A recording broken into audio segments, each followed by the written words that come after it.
پیغمبر اسلام کو جب مبعوث کیا اللہ تعالیٰ نے اور آپ پر جب پہلی وحی اتاری گئی تو آپ کو اللہ تعالیٰ نے یہ کہا کہ اقرأ بسم ربک الذی خلق، یعنی پڑھ اپنے رب کے نام سے۔ اس طرح پروفٹ محمد کا مشن بھی یہی قرار پا گیا کہ ایک طرف تم خود پڑھو اور پھر جب تم پڑھ لو تو اس کے بعد لوگوں کو ایجوکیٹ کرو، لوگوں کو تعلیم یافتہ بناؤ۔ یہ سلسلہ وہاں سے چل پڑا۔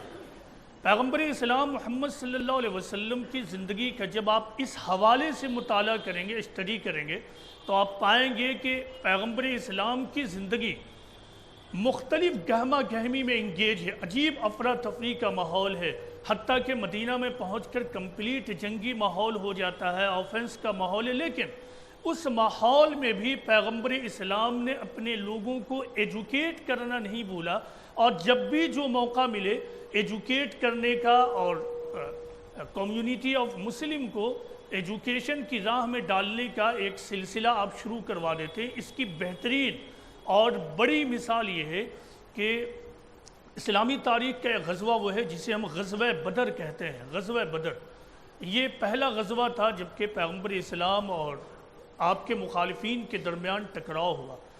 اس ٹکراؤ کے بعد مخالفین میں سے 70 لوگ ایرسٹ ہو کر آ گئے مدینہ میں۔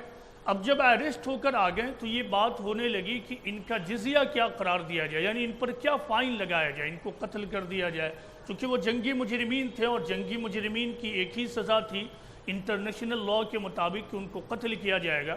تو اب کیا کیا جائے؟ پیغمبر اسلام نے اس وقت بھی پوری ہیومن ہسٹری کا ایک انوکھا ڈیسیزن دیا۔ ڈیفرنٹ اوپینینز کے درمیان پیغمبر اسلام نے کہا کہ ان 70 لوگوں کی ذمہ داری یہ قرار پائی کہ یہ 70 لوگ مدینہ کے 70 بچوں کو ایجوکیٹ کریں گے، تعلیم دیں گے، اور یہی ان کا جزیہ ہوگا۔ اب غور کیجئے، بعد کے زمانے میں مسلمانوں میں ایک غلط سوچ یہ پیدا ہوئی، اور یہ سوچ بھی مسلمانوں کو ماڈرن ایجوکیشن میں بڑھنے میں بہت بڑی رکاوٹ ثابت ہوئی، اور وہ یہ کہ یہ چیز ان کی طرف سے آ رہا ہے اور یہ چیز ان کی طرف سے آ رہا ہے۔ یہ چیز چونکہ انگلش اور انگلش والوں کی طرف سے آ رہا ہے لہٰذا ہم اس کو ایکسیپٹ نہیں کریں گے۔ ایک بڑا دور تو مسلمانوں کا اسی میں گزرا، لیکن پیغمبر اسلام نے دور اول ہی میں یہ ماڈل سیٹ کر دیا تھا۔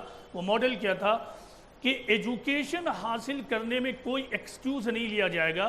ایجوکیشن اگر مشرکین بھی دیں ان سے بھی حاصل کیا جائے گا، اگر وہ دشمن دے تو اس سے بھی حاصل کیا جائے گا۔ ایجوکیشن حاصل کرنے میں کوئی عذر اور کوئی بہانہ نہیں چلے گا۔ لہٰذا یہ جو بدر کے ایرسٹڈ لوگ تھے یہ کون تھے؟ ایک طرف وہ مشرکین تھے، دوسری طرف پیغمبر اسلام کے کٹر دشمن تھے، تیسری طرف یہ جنگی مجرمین تھے۔ غور کیجئے پروفٹ آف اسلام کے وزڈم کا اور پازیٹیو تھنکنگ کا کہ ایسے لوگوں کو بھی پیغمبر اسلام نے پازیٹیولی استعمال کر لیا اور ان کو کہا کہ تمہارا جو جزیہ ہوگا، تمہارے اوپر جو فائن ہوگا وہ یہ ہوگا کہ تم ان لوگوں کو یعنی مسلم چلڈرن کو تم ایجوکیٹ کرو گے۔ اس زمانے میں مکہ میں ایجوکیشن مدینہ کے مقابلے میں اس زمانے کے اعتبار سے ایجوکیشن زیادہ تھا۔ یہ پیغمبر اسلام محمد صلی اللہ علیہ وسلم کا زمانہ رہا۔ پیغمبر اسلام کے زمانے میں لوگ ایجوکیشن کی طرف دوڑ پڑے۔